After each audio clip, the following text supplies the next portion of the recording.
Olá, Samira, boa noite para você. Obrigado por estar com a gente aqui mais uma vez. Olá, Kennedy, Toledo, Analisers, agradeço o convite. A honra é Obrigado nossa. A pela Samira, sua presença. a honra é nossa. A Samira é diretora executiva do Fórum Brasileiro de Segurança Pública, que é uma entidade não governamental, uma craque na área de segurança pública, ela está sempre com a gente aqui, nos ajudando a entender assuntos dessa área. E vou ter muito o que falar com ela hoje, tá? Uma conversa sobre dividir o Ministério da Justiça, aquela coisa da segurança pública de novo. Já falamos numa análise passada a respeito disso, mas vamos falar. Mas vamos começar, o Samira, que tinha combinado com o Toledo aqui, e a pergunta é a seguinte: o que está acontecendo com a violência na Amazônia? A gente sabe que cresceu a violência na Amazônia, né? E que novidades que você pode trazer para a gente a respeito desse fenômeno, desse processo, desse estado de coisas aí? Olha, Kennedy, a gente vai divulgar amanhã um estudo sobre a violência na Amazônia, comparando com o resto do Brasil, e apresenta esse estudo na COP na sexta-feira. Então, eu só posso dar grandes dimensões assim.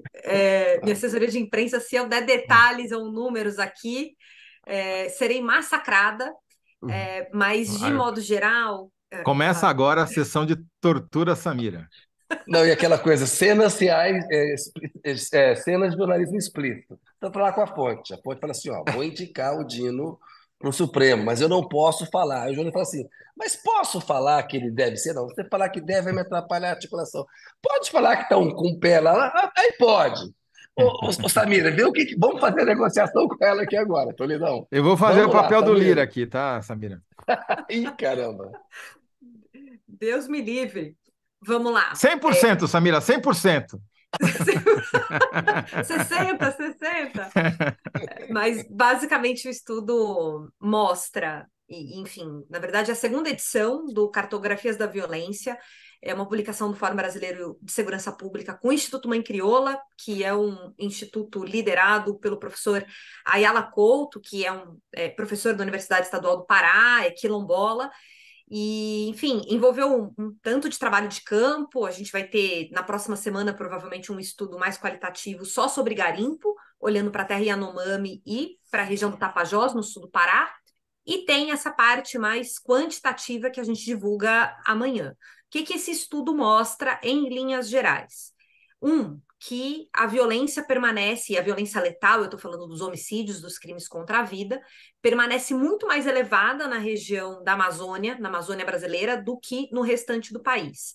E quando eu estou falando de Amazônia, eu estou falando dos 772 municípios que compõem a Amazônia Legal, segundo o critério administrativo e político, né? Então Qual envolve o 9 período? estados.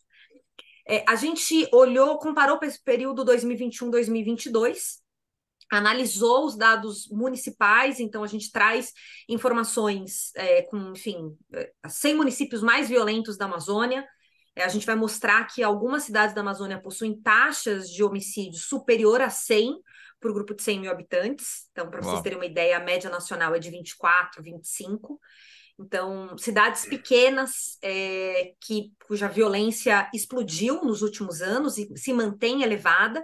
E a gente mostra também que se a violência permanece muito elevada na Amazônia, isso não é algo restrito aos grandes centros urbanos. A gente não está falando de uma violência que necessariamente está restrita a Belém do Pará, a Manaus e as grandes capitais e regiões metropolitanas. Muito pelo contrário, é justamente a região de florestas, áreas rurais, que estão impulsionando o crescimento dessa violência, fazendo com que, enfim, né, essa situação fosse tão grave na Amazônia. Então, se eu entendi, Samira, a violência que já vinha crescendo na Amazônia e se destacando em relação ao resto do Brasil, ela continua crescendo, não mudou, isso ainda usando dados do ano passado, que são os dados disponíveis, certo? Isso. Até dezembro de E, 2022. e ela se interiorizou, ela está mais grave no interior da Amazônia, ou está piorando mais no interior da Amazônia, é isso?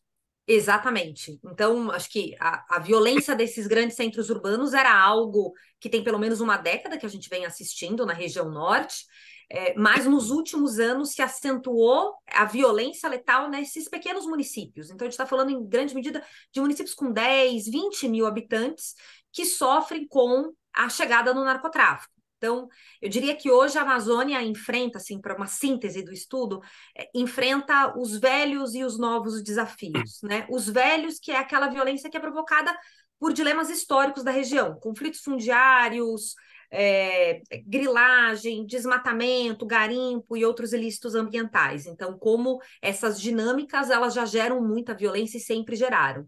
E soma-se a esse contexto a chegada de facções criminosas do Sudeste, né? E aí PCC e Comando Vermelho, que passam a atuar na região e passam a atuar em parceria com grupos criminosos locais, né? Que já existiam, mas que vão se profissionalizando e ampliando a sua atuação. A gente não pode esquecer que a região da Amazônia brasileira, ela é muito próxima dos principais produtores de cocaína do mundo, né? Bolívia, Peru e Colômbia.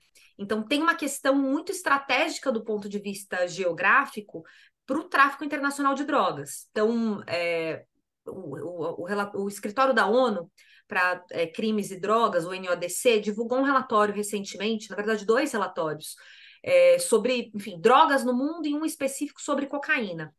Que todos os levantamentos da ONU mostram um crescimento da produção de cocaína, e eu estou falando de folha de coca mesmo, e aí, enfim, o crescimento do tráfico, o crescimento das apreensões. Então, o mundo está consumindo mais cocaína e tem mais cocaína sendo traficada. Os 3 grandes produtores de cocaína do mundo são nossos vizinhos. Então, toda a cocaína que hoje chega na África, na Europa, e agora tem muita cocaína indo para Taiwan, para países asiáticos que passa pelo Brasil, necessariamente envolvem rotas que passam não só pelo Brasil, mas passam pela Amazônia.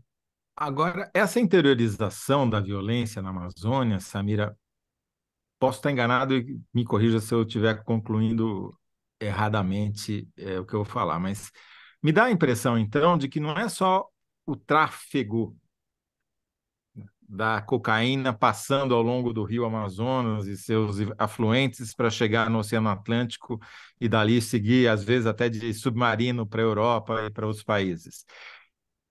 Me parece, então, que como se tem uma interiorização para municípios que nem sempre estão na margem do Amazonas, é porque esse dinheiro bilionário que o tráfico produz acaba sendo lavado na própria Amazônia e gerando uma rede de crimes de outra natureza que vão gerar essa violência. É mais ou menos essa a dinâmica? Sim, com certeza. Aí eu acho que, enfim, é o que eu estava falando dos desafios que vão se sobrepondo.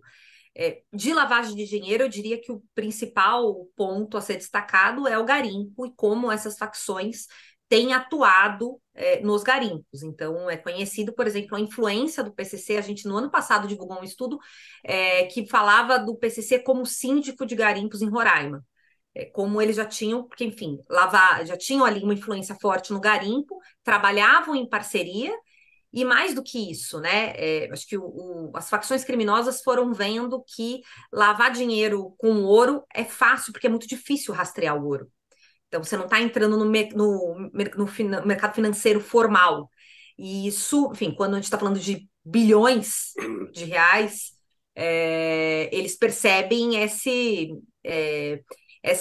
essas vantagens. E aí a gente tem as logísticas que também começam a se sobrepor. Então, por exemplo, uma coisa que a gente viu bastante ao longo da pesquisa esse ano tem a ver com a desintrusão do garimpo na terra Yanomami.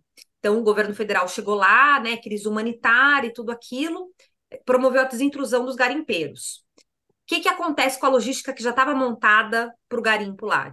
Como é que você transporta ouro que você está extraindo de um garimpo em terra indígena, super afastada das cidades? Aeronave, né? São pequenos aviões, você tem as pistas ali de pouso e você precisa dessas aeronaves para transportar o ouro. Não tem mais garimpo naquela proporção, então essas aeronaves vão ser utilizadas para transportar droga, maconha, skunk, cocaína. Então, tem uma influência direta num negócio como o garimpo, mas também tem parte de um mercado que eventualmente é até um mercado regular, lícito, que passa a ser contratado pelo crime para transporte, para logística, para dar conta desses desafios, porque a gente está falando de uma área que, enfim, que muitas vezes é bastante isolada, né? São regiões muito difíceis de chegar, você leva dias de barco, de carro, você só consegue chegar de 4x4.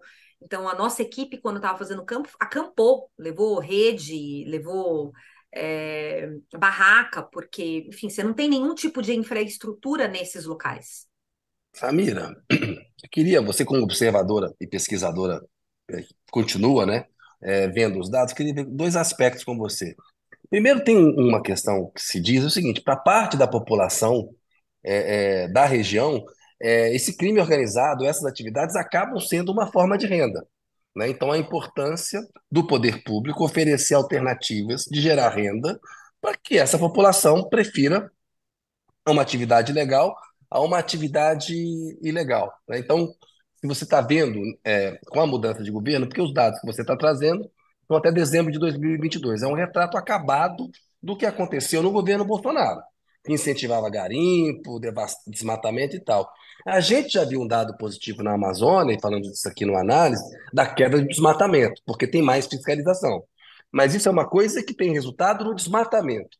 Na segurança pública, têm sido tomadas medidas neste ano, pelo que você está vendo, para diminuir a violência lá na região, que a gente não tem o dado ainda, mas estão sendo tomadas, estão no sentido correto, ou a gente está numa perna mais ambiental e menos da segurança pública, e se não está prestando tanta atenção nessa coisa de oferecer para a população alternativas de renda legais ali, a principal delas é que a floresta vale mais de pé mesmo e pagar por isso. Kennedy, eu acho que você sintetizou muito bem. Eu acho que todo investimento está na área ambiental. O governo, tanto o governo federal como os governos locais, estaduais, não têm infraestrutura e capacidade institucional para dar conta dos desafios que enfrentam lá hoje. Vamos pensar com cabeça de sudestinos que somos, né? Em São Paulo e Rio de Janeiro a gente não deu conta, né? Em grande medida, o que a Amazônia está vivendo hoje deve-se à incapacidade do governo do estado de São Paulo, do governo do estado do Rio de Janeiro, de controlar grupos criminosos atuando no seu território, né? E foi, enfim, essa incapacidade que fez com que eles ganhassem essa dimensão e passassem a atuar em território nacional e agora de forma transnacional. Então, eu diria que não só os governos locais não têm capacidade, como o governo federal é aquela história do cobertor é curto. Então, na terra Yanomami, por exemplo, houve um enorme investimento no momento da crise humanitária, mas já desmobilizou boa parte do efetivo que estava lá, porque, enfim, porque parte desse efetivo tem que dar conta de outras crises que se sucederam após a crise em Roraima. Bom, polícia sai, os garimpeiros voltam, né? E os garimpeiros estão voltando. É isso que quem mora em Roraima, quem mora em Boa Vista, tem visto isso acontecer. Então, não, a segurança, acho que ainda falta muito, acho que falta capacidade institucional do ponto de vista do território para lidar com essas grandes dimensões, com esses grandes rios. Então, a gente está falando mesmo de veículos adequados, de barcos adequados e barcos blindados, porque não é incomum um policial que está fazendo patrulhamento de barco levar tiro, porque boa parte desses eles estão sendo escoados pelos rios. Helicóptero, aeronave. Então, a gente está falando de equipamentos que são muito caros. E falta, né, acho que um projeto nacional do ponto de vista federal mesmo, de desenvolvimento local. Então, quando você dizia, por exemplo, de alternativa de renda, você tira o garimpo, para muita gente que estava atuando no garimpo, essa pessoa agora ela não está podendo atuar no garimpo, ela vai atuar no tráfico. Porque não tem emprego, não tem renda, não tem outras alternativas. Então, muitas vezes, a única possibilidade de acesso ao mercado de trabalho acaba sendo um mercado ilícito, um mercado ilegal, que é o mercado ou da droga ou da exploração de minério. Tanto que uma das coisas que, enfim, para mim foi muito impactante quando a gente, né, faz uns 4 ou 5 anos que a gente está trabalhando mais focado em Amazônia, e para mim foi muito impactante como alguém que foi nascida e criada em São Paulo, entender a perspectiva de quem vive em estados como Roraima, que depende tanto da extração de minérios, como eles olham para essa figura do garimpeiro, que para a gente é sempre uma coisa muito... A gente olha com um olhar muito criminalizador, né? e para eles é mais um trabalhador que, enfim, que vem de gerações que trabalham no garimpo, né? São gerações e gerações de pessoas que só sabem fazer aquilo, que a vida inteira fizeram aquilo. Então, elas nem conseguem conceber que o que elas estão fazendo é crime. Né? Então, eu acho que esse é um desafio adicional do ponto de vista de uma política federal para a região amazônica, que é como é que você oferece alternativas de geração de emprego e renda para essa população que muitas vezes não tem nem algum tipo de formação para desenvolver outros ofícios. Eu tenho uma historinha para contar, daquela típica história de jornalista que não tem nada a ver com nada, mas nesse caso tem alguma relação. Uma das últimas vezes que eu estive na Amazônia, conheci em Mato Grosso, no norte de Mato Grosso, já na fronteira com o Pará, é um hotel de selva que tinha um dos guias. Era uma figura muito impressionante, porque ele andava na selva com um gravador profissional, é, onde ele tinha gravado todos os cantos de todos os pássaros da região. Então ele fazia tocar o gravador e se o outro pássaro respondia, e você acabava visualizando o pássaro. Então, perguntei, como é que você chegou aqui, né? Como é que você... Porque o cara era super especializado, um craque na história. Ele falou, não, eu comecei como garimpeiro. E ele só abandonou o garimpo porque o preço do custo do diesel, que eles usavam aquelas máquinas horrorosas que destroem a floresta com jatos d'água, né? Ficou mais caro do que o preço do ouro. Inviabilizou o negócio do garimpo e, felizmente, tinha a opção de um hotel de selva, ou seja, turismo, que quem frequenta esse hotel de selva? 100% estrangeiros que vão observar pássaros. Só um pequeno exemplo que, obviamente, não serve, não dá para generalizar como alternativa, mas de como, se você oferece uma alternativa, o cara não vai garimpar, vai fazer outra coisa mais interessante. Temos uma gata querendo participar do programa aqui hoje, essa é a Brigitte, para quem não conhece. Olá, Brigitte, seja bem-vinda. Ela também Tá veio vendo, opinar. Brigitte? Responda, seja bem educada. Mas, Samira, só para ressaltar, Kennedy, eu acho que é importante dizer, esse é um estudo inédito do Fórum Brasileiro de Segurança Pública, que estamos aqui dando para você não ficar chateado, para o pessoal da assessoria não ficar chateado, a gente estamos dando um trailer, né, um teaser do estudo que será Isso. divulgado amanhã, não é isso? Spoiler. Mas que já É. contou que a violência na Amazônia segue aumentando e se interiorizou, o que é ainda mais desesperador, né? E O... aí, Todas as formas de violência, gente, esse é o problema, não é? São os homicídios, são os estupros, são os feminicídios, assim, sob qualquer perspectiva, quando a gente olha para a Amazônia, é um território que hoje, enfim, a situação da violência é muito grave. E, enfim, não dá para a gente pensar projeto de desenvolvimento sustentável, econômico para a região, floresta de pé, se a gente não olhar para as condições a que a população está submetida. ô, Samira, são 9 países na região amazônica. Claro que o Brasil tem a maior parte, né? Agora, nessa área de segurança pública, a integração com outros países, então, é mais importante ainda, né? Porque o ouro que está lá na reserva Yanomami pode sair pela Venezuela, o tráfico de drogas vem. Como é que você está vendo essa articulação aí? Tem a COP em Belém, né? O Brasil está se preparando para esse evento aí. Tá avançando? Já teve uma reunião lá esse ano. Como é que você está acompanhando esse tema da integração com os outros países? Olha, eu diria que o crime está super integrado, é uma outra coisa que a gente vai mostrar no relatório Eles estão bem amanhã. integrados. Eles estão super integrados, tá? Enfim, as rotas, os negócios, a coisa está funcionando super bem, mas eu diria que a gente tem um tanto de trabalho a fazer ainda, e eu acho que esse vai ser talvez um dos grandes desafios inclusive do futuro ministro ou ministra da Justiça. Né? Vai ser dar uma resposta. O Brasil vai receber a COP em 2025, né? 2025 25, que a gente vai Belém. ter. Sim. O Brasil vai receber a COP em 2025 e me parece que até lá precisa entregar alguma coisa mais palpável. A gente tem esforços institucionais, é evidente, especialmente da Polícia Federal nessa área, mas é tudo ainda muito precário, considerando o tamanho do problema e a dimensão da região, a quantidade de atores institucionais envolvidos, né? São muitos países, cada um com suas lógicas federativas próprias. É, a gente não pode ignorar que, em todos os casos, corrupção é um problema, corrupção das forças policiais. Então, parte desses negócios ilícitos também acabam acontecendo com o apoio de agentes estatais. E aí a gente tem, né, N exemplos para falar sobre isso. O próprio PIB desses países, em grande medida, parte do PIB vem de negócios ilícitos, né?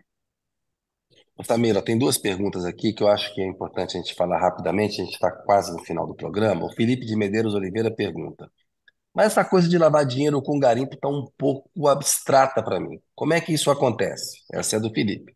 O Alexandre: a violência na Amazônia estaria relacionada ao crime organizado do tráfico de madeira, garimpo ilegal, drogas e até o conflito entre as facções? Ou seja, está tudo junto e misturado? Fala para a gente rapidinho, Samira. Tá tudo junto e misturado, e no caso da extração de minério, de lava dinheiro com ouro, o Com ouro. que é muito comum ser feito é você extrai de territórios em que isso não é permitido, né? Então, como nas terras, né? Em terras indígenas, por exemplo, só que esse ouro é esquentado. Então, os mecanismos que a gente tem de fiscalização do ouro, eles são muito frouxos. Então, você consegue transformar um ouro que foi extraído de forma ilegal de uma terra indígena num ouro que supostamente é legal e passa a circular no mercado. E E aí a só, lógica. Desculpa. né? E aí, Samira, que é só para responder a pergunta do Felipe de como é que funciona, quer dizer, o dinheiro que, imagina, o cara vendeu cocaína para a máfia ou para a Andragueta ou para qualquer outra organização criminosa em outro país, recebeu em dólar ou em euro, o que que ele faz para... Só que esse dinheiro está fora do mercado financeiro. Como é que ele faz para integrar esse mercado, esse dinheiro ao mercado financeiro? Ele financia um garimpo ilegal, extrai o ouro, e o ouro, como é muito fácil, que você já explicou, é mais fácil de você esquentar o ouro. Ou então ele vai lá e financia uma extração ilegal de madeira e exporta essa madeira. A gente já mostrou em reportagens do Alan de Abreu, por exemplo, que o ganho, a margem de lucro da exportação ilegal de madeira chega a ser maior até do que da cocaína, né? Então é assim que as coisas funcionam.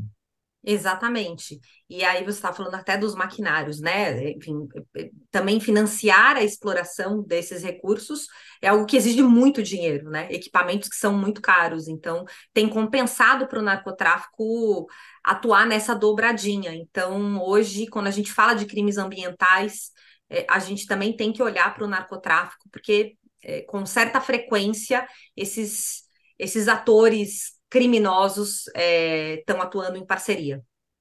Ô Zé, falar um pouquinho do Ministério da Justiça e Segurança Pública com a Samira, aqui nessa reta final, rapidamente, Samira. E também dizendo o seguinte, ó, a Sem COP30 vai ser em Belém, a conferência da ONU para o clima, né? Tá rolando agora na Arábia Saudita, vai ser em Belém, está fechado em 2025. Samira, voltou a história de dividir o Ministério da Segurança Pública, em Segurança Pública e a parte da Justiça. Você já manifestou uma posição aqui a respeito disso. Se você puder relembrar um pouco, como é que você está acompanhando isso aí? Estão falando que uma divisão, eventualmente pode rolar ali a Gleice Hoffmann e a Simone Tebet, tem o Lewandowski também. Os nomes estão todos aí. O Toledo ontem trouxe para a gente muita informação a respeito disso. Complementa aí, Zé. E tem fofocas novas hoje, né? Porque essa história é uma fofocaiada desgraçada, porque você, né, ouve daqui, ouve dali e tal, conversa com os Bastidores, Toledo. interessados, né? Bastidores. A gente, Não é desculpa, fofoca. a palavra politicamente, jornalisticamente correta é bastidor. Tá bom, Eu é quero saber das comigo. novas fofocas, porque parecia um Novas bingo, fofocas. né? Ele ia Novas gritar fofocas é o bingo, que seguinte: tinha 15 Fofoca com o nomes Zé. ontem. a fofoca é a seguinte: o Lula falou para alguém no palácio, só que o palaciano não. O Lula não está no palácio, mas tem um palaciano que se espalhou, né? Ah, estou pensando em colocar uma mulher no ministério para compensar o Clube do Bolinha Mas tem. que ele fez no Supremo, na Procuradoria-Geral da República e outros lugares mais, né? Ao dizer isso, criou-se um problema, porque os dois nomes do sexo feminino mais cotados são a Simone Tebet, atual ministra do Planejamento, que seria deslocada para o Ministério da Justiça, e a Gleisi Hoffmann, presidente do PT, que o PT disse que está sendo prejudicado nessas indicações todas, não foi atendido, etc. Coitadinha do PT. Problema: se for a Simone Tebet, seria só para o Ministério da Justiça sem segurança, porque a Simone Tebet, vamos combinar, a votação que ela recebeu como candidata a presidente da República foi de quem apoiava a Lava Jato e não queria votar no Bolsonaro, nem queria votar no Lula. A Lava Jato não é exatamente a coisa que o PT, né, e o governo petista e o próprio Lula vão querer endossar comandando a Polícia Federal. Então, se fosse a Simone Tebet, teria que dividir e ela ficaria sem a Polícia Federal. Aí quem vai cuidar do Ministério do Planejamento? Não tem que ser uma mulher, porque senão dá soma zero, né? Você botar um homem lá, trocou a mulher de lugar e não acrescentou um homem, tem que ser uma mulher. Aí tem dois nomes cotados, o da Gleisi Hoffmann. Se for a Gleisi Hoffmann, eu já brinquei que o Haddad nem volta para o Brasil, já fica lá no Oriente Médio, tal, vai pedir asilo, porque o conflito entre eles é grande. E o outro nome que eu ouvi um pouquinho antes de entrar aqui é o da Miriam Belchior, que hoje é a secretária adjunta lá, a secretária executiva da Casa Civil, poderia eventualmente ser deslocada. Mas, enfim, voltou essa discussão de separar o ministério para poder acomodar uma mulher no ministério. E a Você Gleice e acha a dessa Miriam, elas discussão? entendem de orçamento, né, Zé? A Gleice trabalhou muito tempo Sim. nessa área e a Não, Miriam eu não estou também, discutindo né? competência, as duas são competentes. É, ok.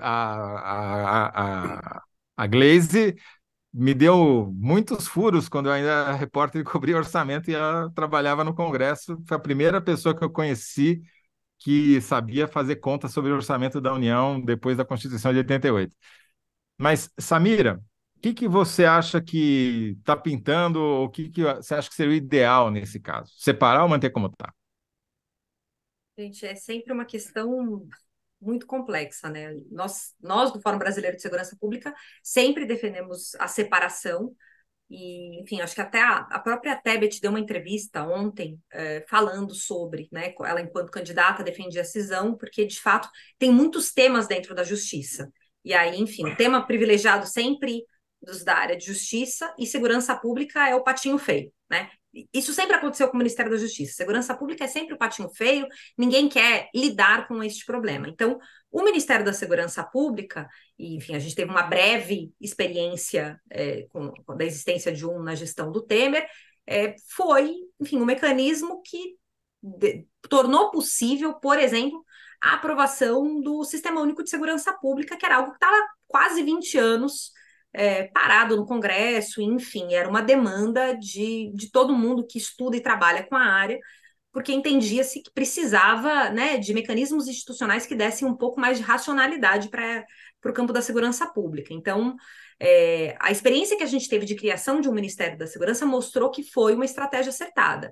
O que me parece que está em jogo no caso, né, da avaliação do presidente não é uma escolha sobre o que vai ser melhor para a segurança pública, e sim uma escolha sobre quem vai assumir. Então, se for Lewandowski, deixa um só, porque ele não vai aceitar para o ministério fragilizado, assim como o Dino não aceitou. Mas, se for uma mulher, a gente divide em dois. Então, é uma pena que, ao que tudo indica, a opção do governo federal não seja hoje uma decisão pautada pelo que é melhor para a área que é pior avaliada no governo, né? A última pesquisa Uhum. da Atlas mostrou que a área pior avaliada no governo é a área de segurança pública. Então, isso deveria ser uma prioridade para o governo federal e a gente devia estar debatendo o que vai ser mais eficiente, mais eficaz para resolver os problemas que o governo federal tem nessa área. Na prática, não é isso que a gente está fazendo. A gente está avaliando perfis de pessoas e, a partir de quem for o indicado, vai decidir se mantém um ou mantém dois. O melhor dos cenários seria manter dois, tendo uma figura forte à frente do Ministério da Segurança Pública e uma figura forte à frente do Ministério da Justiça. Dois ministérios, ao meu ver, indispensáveis. O Zé, tem mais duas Kennedy, perguntas aqui. Dá tempo ainda ou temos que encerrar? acho que já foi, mas eu queria fazer. Vou juntar. Zé também tem mais uma pergunta. Também tenho, Então vai são estourar três. hoje o programa aqui. Eita, tá Não, só competindo. queria Vai lá, só Zé. perguntar. Ontem a gente falou aqui, citou 14 nomes de ministeriáveis para, seja para segurança, seja para justiça, seja para os dois juntos. Tem algum dentro do governo, dentro desses 14? Eu tenho certeza que você assistiu o programa ontem, né, Samir? Então você sabe quem são os 14. Tem algum com perfil mais adequado para assumir a segurança? Acho que tem alguns, né? Acho que o próprio nome do Andrei, se eu não me engano, era um dos que surgiu, que é hoje o Que é o diretor o da atual Polícia, diretor-geral? o atual diretor-geral da Polícia Federal. Acho que, né, uma das coisas que o Dino fez de bom nesse período de 11 meses à frente do Ministério da Justiça foi recolocar a Polícia Federal e a Polícia Rodoviária Federal nos trilhos, né? Especialmente a PRF. A gente viu o que aconteceu durante a eleição e do risco quando, né, se perde o controle de uma força policial. Então, eu diria que acho que o nome do Andrei seria um nome forte para o Ministério da Segurança Pública. Acho que Tem mesmo. o Vinícius, que é o atual ministro Exato, eu da ia falar. CGU. O Vinícius, o próprio Messias, que é um dos nomes que surgiu, me parece que seria um bom nome para segurança. Enfim, acho Messias que andou fazendo contato com jornalistas, não ele diretamente, mas pessoas ligadas a ele, falando: Ó, o Messias não quer mais saber dessa história, tá feliz onde tá, só se desgasta, porque toda vez que citam o nome dele, ele nunca vai, não quer mais saber disso. a própria Tebet seria um bom nome. A grande questão é, o Ministério da Segurança Pública supõe que tenha a Polícia Federal dentro, né? E então me parece Uhum. que o PT vai deixar a Polícia Federal com a Tebet.